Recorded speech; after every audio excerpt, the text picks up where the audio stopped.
Last weekend, customers and employees alike showed up at Future Shop to find the doors locked and a sign telling them the location was closed. It's yet another in a long list of recent closures in Canada. Joining us now for more on the shuttering, Rafael Gomez, Professor of Employment Relations at the University of Toronto and co-author of Small Business and the City. And Sarah Kaplan, Associate Professor of Strategic Management at the Rotman School of Management, also at U of T, and it's good to have both of you here in our studio again. Thank you. Sarah, Best Buy acquired Future Shop 14 years ago. How did they come together? Well, I think the background is basically that the retail landscape has been changing quite dramatically over the last 15 years as online retailing has arrived. And basically, in the late 90s and early 2000s, a lot of the U.S. retailers were coming to Canada, and Best Buy was certainly one of them. And I think the way that merger happened or acquisition happened was the Future Shop folks looked at Best Buy coming to Canada, saw their deep pockets in the U.S. and said, we can fight a terrible battle and probably in the end go bankrupt fighting that terrible battle, or we can get purchased at a premium. And in fact, they sold to Best Buy for about 50% premium on their share price at the time. So looking back, it seems like a brilliant strategy. Rafael, they sold a lot of the same stuff. Their locations, the two different outlets, were in many cases very close together. Mm-hmm. So I wonder if the question isn't, why did these guys go under, but how did they manage to last 14 years before coming to this decision? What do you think? That's a good question. I think they rode a wave of huge demand for certain products that didn't even exist when that merger happened. Think of the whole tablet market that was there, the flat screen market. DVDs even were still in their infancy, if you can believe it, in the early 2000s, late 90s. Huge amount of demand for those new products. We talk about product life cycle theory in some of our elementary courses, and those two stores, Future Shop and Best Buy, were riding a wave of technologies that were in their early stage of this life cycle. But of course, technology has a short life cycle, probably the shortest after fashion. And so that propelled the growth and the sustainability of the two chains. But there was another force, and it was a deeper force. It was a demographic feature of Canada that we all know. We've been talking about it a lot in relation to things like healthcare and aging, but demography underpins a lot of consumer trends. And one of the interesting facts about the baby boom generation is that the tail end of the baby boom, which was actually the largest demographic group, the ones born late 1950s, early 1960s, were reaching their peak consuming years in that decade. Think about someone in their mid-40s, early 50s, you're spending the most on almost every item. And as a household, when you're in your 40s and 50s, you buy a lot of technology, mainly for your kids and your family. So the two things coincided, the arrival of these technologies and that largest wave of the baby boom in their peak spending years. So they may have been similar, but did the two different operations actually appeal to two different audiences or two different groups of clients, I guess? I mean, I think there are still Canadian shoppers who want to shop in Canadian chains. And even though it was owned by Best Buy, not everyone knew that. And I think there was an appeal, just like Canadians like to shop at Canadian Tire, perhaps sometimes more than they want to shop in a Walmart. So I think it played a function for a certain point in time. But, just continuing on this argument of how trends have changed, now 30% of the kinds of products that are sold in those stores are sold online. And so the competition isn't Future Shop and Best Buy against each other. The competition is with online. And so there's no longer room for those two brands. And it's pretty obvious when you're comparing the Canadian brand versus Best Buy, which also has a large U.S. presence in the economies of scale there, that Future Shop would be the one that would get shuttered. I guess as well, Future Shop employees worked on commission. Best Buy did not. Yes. Does it matter to consumers which you do? I'm not, the jury's out. I'm not sure very many consumers even knew that. And the ones that did, maybe you feel a little more comfortable when that was Best Buy's positioning. We're going to feel more comfortable because we're not being sold a bill of goods just because someone is going to make a bigger commission. But it's not clear that most consumers even knew that was the difference between the brands. So all of this background in place now, was this, not this day, last week I guess, was this inevitable that this day would come? I think for the reasons we've just mentioned, probably, but it's not always inevitable that stores like this always have to shutter because of a merger or not. I mean, you can argue, well, almost a half a decade earlier, Blockbuster closed all of its operations everywhere. after coming to the Canadian market and buying up local brands. But that's clearly a case where a different technology superseded the Blockbuster model. DVDs almost became as cheap as renting first. That's what was eroding their market share, and then eventually the whole streaming and online acquisition of film content and entertainment displaced them completely. So there's an argument.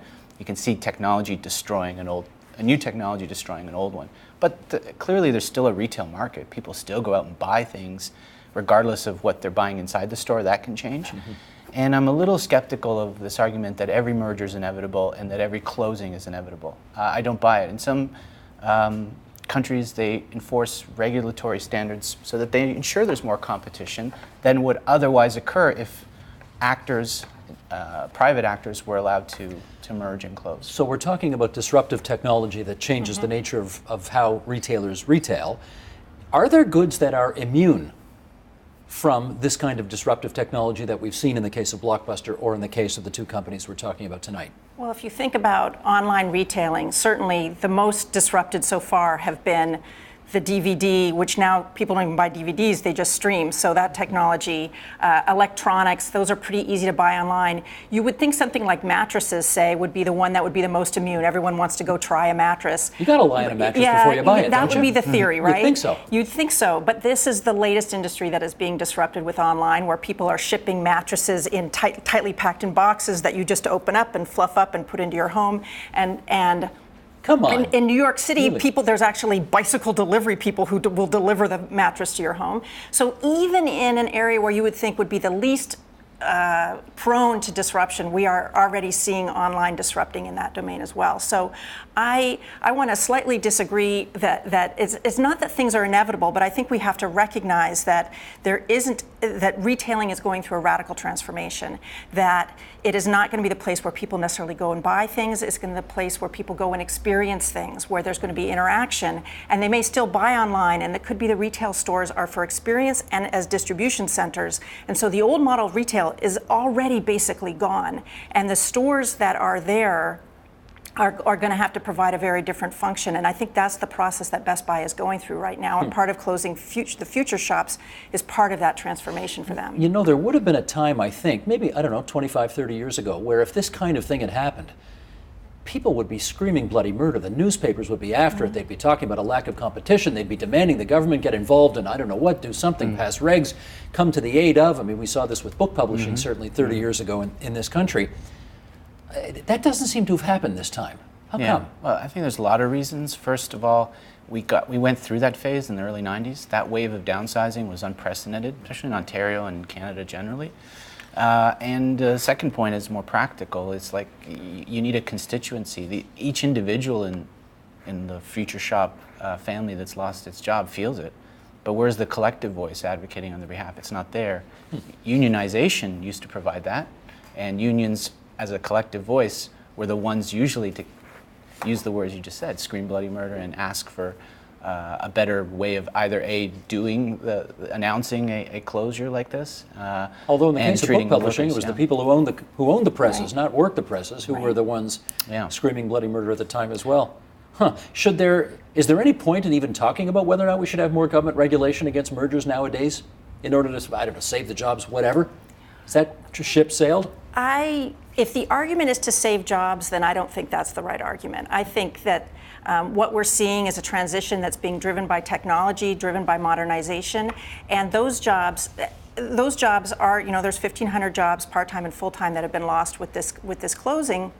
But retail jobs are not the best jobs in the world. In fact, they're some of the worst jobs that you can have. They're some of the lowest paying, requiring the least skills. And I think if the government, to me, preventing that from happening is not useful, but retraining workers to be home healthcare workers or to work in distribution centers and things like that seems, I want people to have jobs, but I don't think the answer is to throw up the protectionist barriers to keep the jobs, because that's just going to lead to higher costs for Canadian consumers. Okay, as you were saying, worst jobs, lowest skilling. I saw him going like this out of the corner. Did you see him doing that out of the corner of I your was eye? trying to avoid that. Yeah. We said we weren't going to disagree, but maybe we will. maybe They don't we will. have to be bad jobs. There's a very old film by Ernst Lubitsch called The Shop Around the Corner. It's with Jimmy Stewart. It was remade terribly decades later with Tom Hanks. It's called You Got Mail. But the original film is based around two people who work in a shop. And guess what? That's not a transition to something else. They work in the shop because that's where they're going to work for the rest of their lives. It's their career. In other countries, things are treated more like a profession. And in retail, it's the same. They don't have to be badly paid jobs. They're badly paid because we've structured an economy that keeps collective representation out of most of these jobs. You have to organize each workplace. You can't have a future shop union. You'd have to be organizing 500 of these, future shops around the country.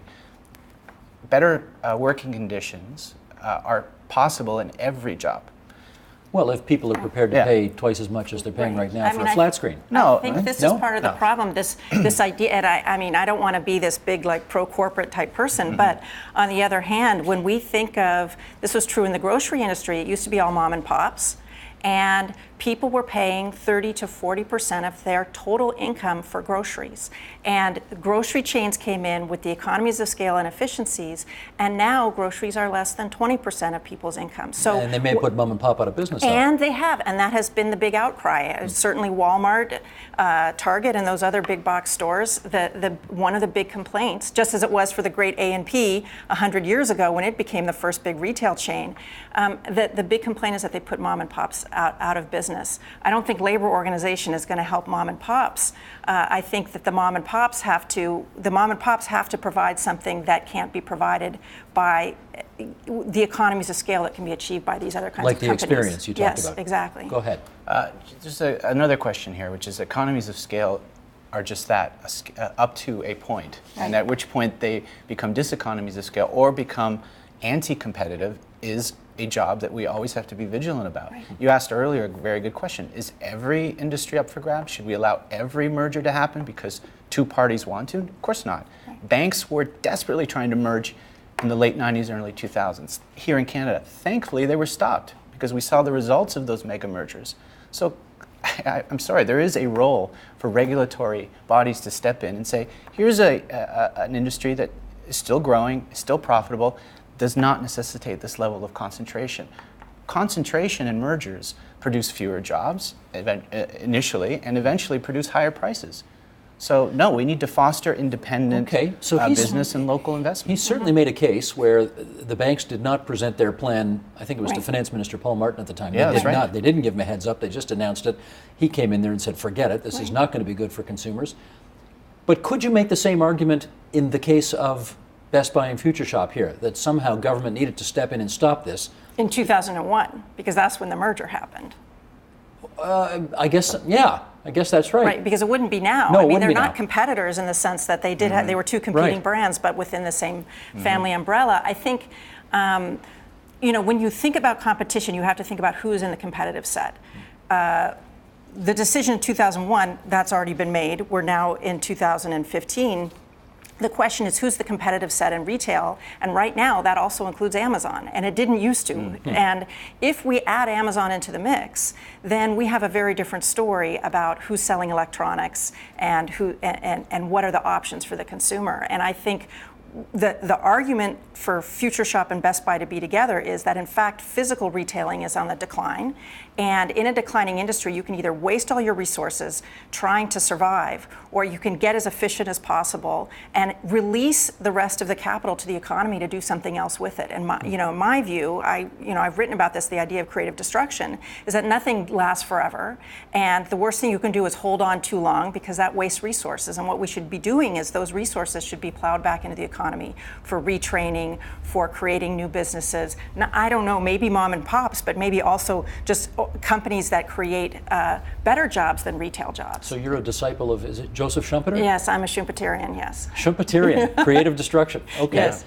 Well, could you argue then that because of the massive online presence in retailing right now, that consumers' choices in Canada are really not going to be dramatically adversely affected with the closing of this outlet? No, that's true, and I would agree. And I would go back to one point about what do you do with the workers that have lost their jobs.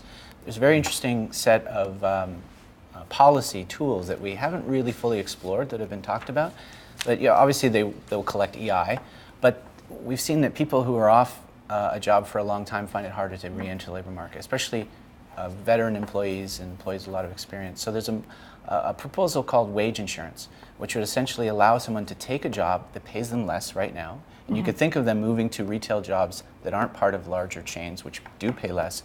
But the wage insurance would be the cushion. In other words, they are insured against the loss in their wage. A state-run program or a private program? No, it was a proposal done, if you can believe it, in the 1970s to insure workers against wage inflation.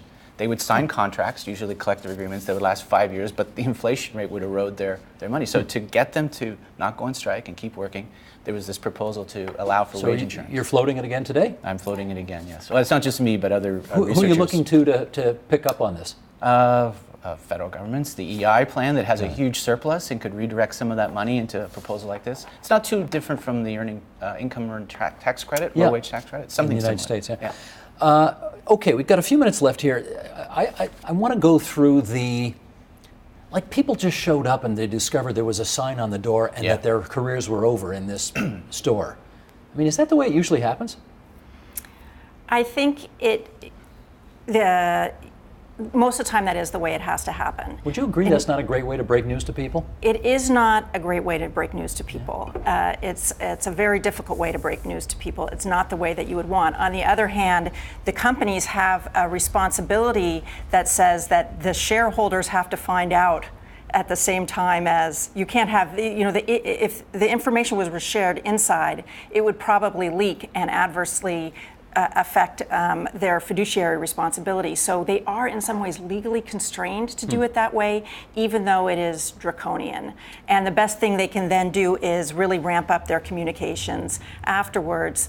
In the case of Best Buy and Future Shop, you see the leaders saying, we don't actually want to talk to the press today because we're talking to our employees. They've offered severance packages.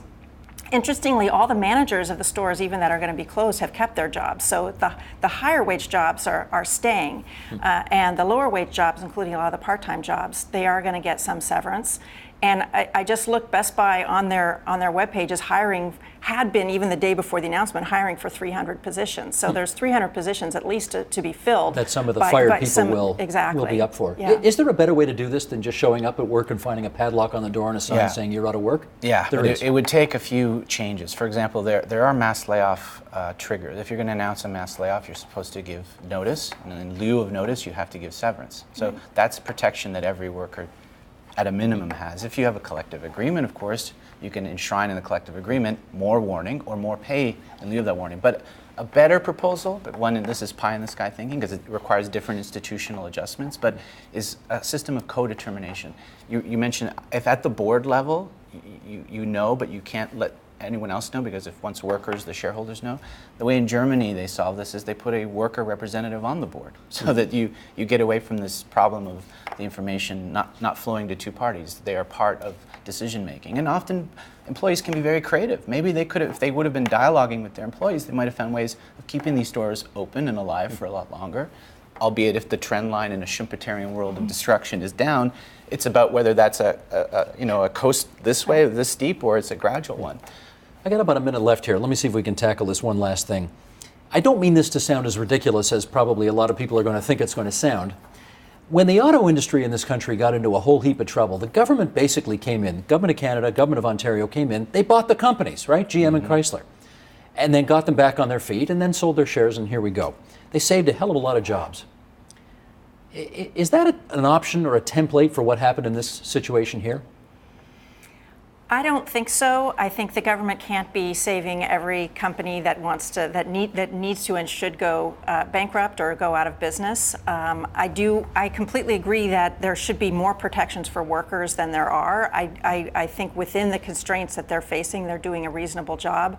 But the government can't save every business. The taxpayers can't afford to do that. But I guess it made a decision that we care more about the auto industry than we do about the consumer electronics business. Those are better jobs. Better higher paying jobs. Yeah. And unionized jobs too. One bit of theory too. Which industry has the highest barriers to entry, the highest costs to starting up? If the car industry just was destroyed, as it would have been 7 years ago, could it have been rebuilt up? Quickly, hard, right? So that was a logic that, apart from the political benefits that governments got, there was a true economic rationale for saving jobs in that industry. So, Got it. Yeah. Sarah Kaplan, Rafael Gomez, the pride of U of T, right here on TVO tonight. Thanks so much for coming in tonight. Thank you very much. With us. Support Ontario's public television. Donate at tvo.org.